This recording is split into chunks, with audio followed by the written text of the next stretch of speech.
This unnamed short story was written by O.S. Plante. Jose's lungs burned as he ran. He could still hear the yelling behind him.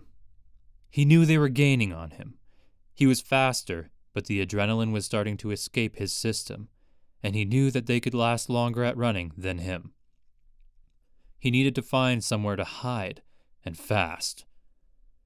Jose spied a slightly ajar window leading into a boarded-up building.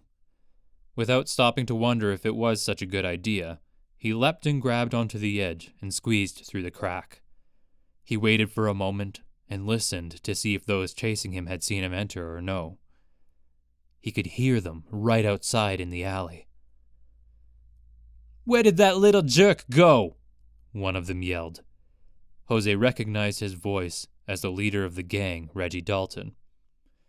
"Reggie, look," another member of the gang was saying.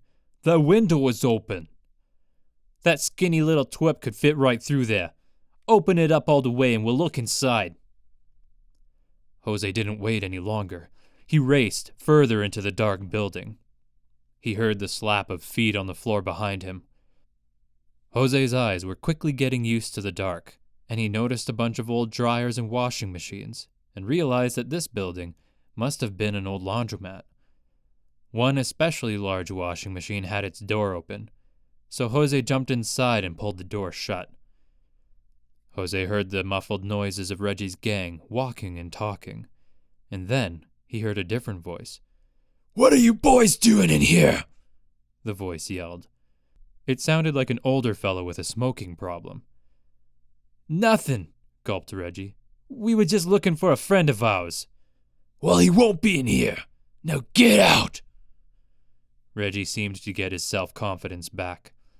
"We ain't leaving till we find a little friend, old man," he said. "Got a problem with that?"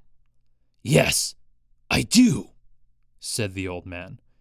Jose heard a click and Reggie's gang gasp. "He's got a gun!"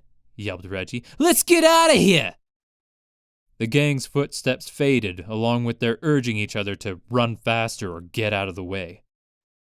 Jose was now alone with an old man he didn't know who had a gun. Understandably, he decided to stay in the washing machine in the hopes that the man would go away and Jose would then be able to slip away unnoticed. Unfortunately for Jose, that didn't happen. After a couple of minutes listening to the old man grumble, the door to the washing machine opened. Jose held his breath, expecting the old man to unload his gun into the washing machine. Instead, the man threw something small and furry inside and slammed the door shut. The old man pressed some buttons on the washing machine and turned a knob. 1,326 times a charm, he said. "Here we go." The old man pressed one more button. At first, nothing happened. And then, the washing machine shuddered to life and began revolving. Jose tried yelling, but it had picked up too much speed and taken the breath out of him. It spun faster and faster and faster until it stopped.